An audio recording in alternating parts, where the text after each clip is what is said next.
弟兄姊妹平安，今天是2022年的11月16号。今天的经文是诗篇76篇，以赛亚书第60章17节到22节，以弗所书第4章25节到第5章第2节。今天要跟大家分享的主题是将要有欢欣与快乐。这是一个将来的盼望，是一个基督徒的盼望，将会有欢欣快乐，或许我们应该是说，因为现今仍然处在痛苦危难的时候，在忧伤哀哭的时期，基督徒将要有将来的盼望，欢欣快乐同在。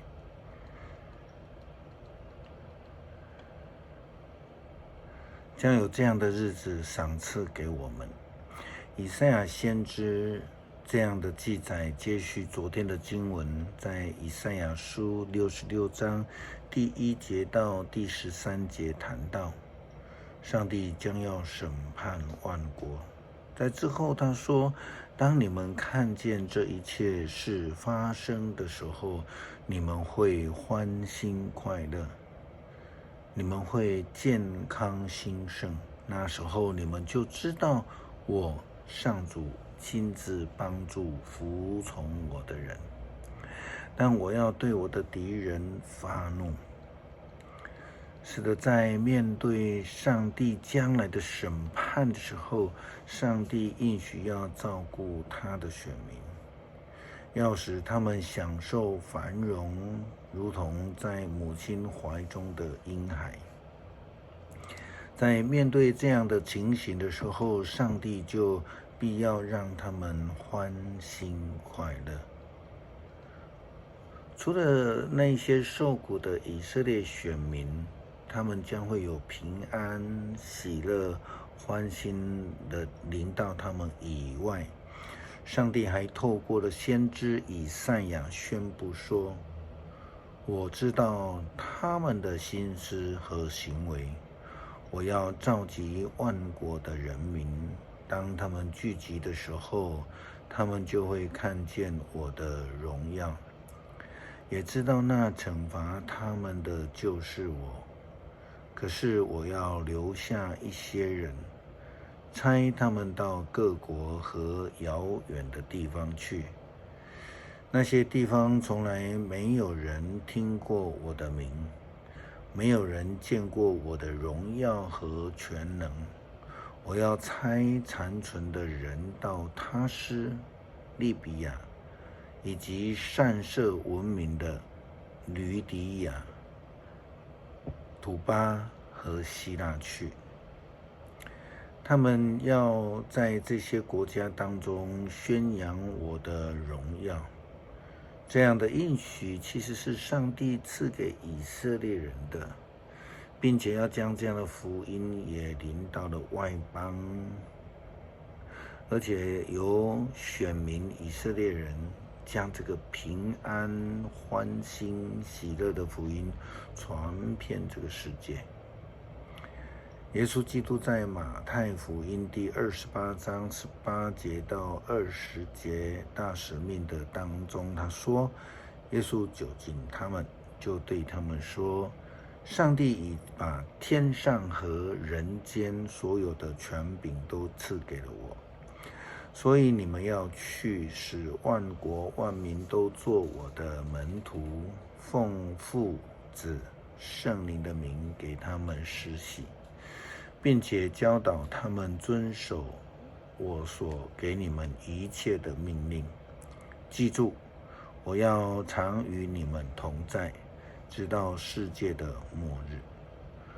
福音传到的外邦是上帝的应许，不但是在初代教会在旧约时期，上帝就预言了这个福音是要赐给外邦的。虽然有某些教会常常说：“哎呦，福音要传遍东方。”他们还甚至明白的说，这个东方就是华人。所以呢，他们就说，将来要从华人教会再把福音传回耶路撒冷，而且犹太人要因为这样来得救。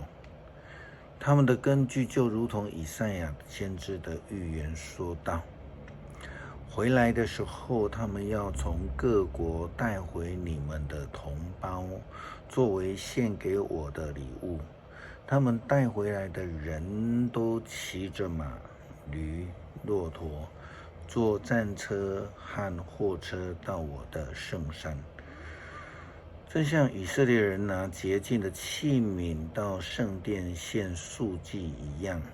我要按立他们当中一些人做祭司和利未人，正像我创造的新天新地永远长存。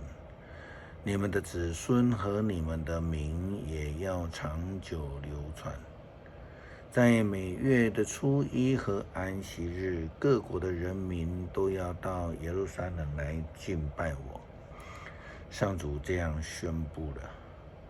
回来的时候，指的当时候受差遣出去的选民们、使徒们。圣经并没有说是外邦的基督徒。虽然我们知道以色列人得罪了上帝，也根据过去的历史记载，他们时常杀害上帝所差遣的仆人先知们。以赛亚先知这样说道：耶路撒冷啊，耶路撒冷啊，你杀了先知，又用石头打死上帝差派到你们这里来的使者。我多少次要保护你的子女，像母鸡和小鸡把小鸡聚集在它的翅膀下一样，可是你们不愿意。瞧吧，你们的殿宇将成为人烟绝迹的荒场。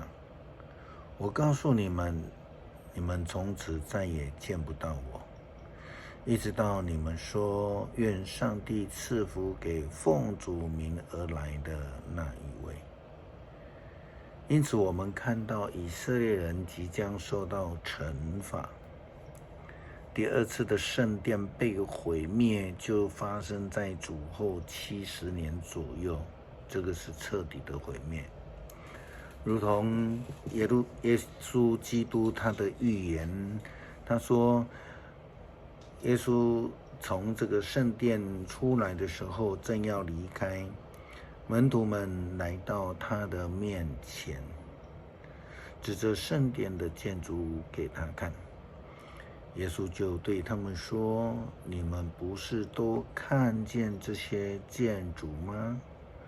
我实在的告诉你们，这地方每一块石头都要被拆下来，没有一块石头会留在另外一块石头的上面。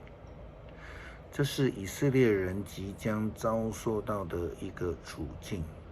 透过罗马大军的肆虐和被杀，遭受迫害。在那样的情况之下，会有许多假基督、假先知传递假讯息，让以色列人继续沉沦在受迫害的境况。虽然如此，上帝仍会以他的慈悲与怜悯赐给以色列人欢欣与喜乐。凡是回转向上帝的，愿意承认自己的信仰，愿意承认耶稣是基督，这样的人就必得到欢欣、喜乐、得救的福音。这是上帝所赐下的应许，不只是给那一些以色列人，也给外邦人，更要赐给今日的你和我。我们是否接受？或是宁愿继续沉浸在困苦危难之中。愿主帮助我们领受他所赐的欢欣与快乐。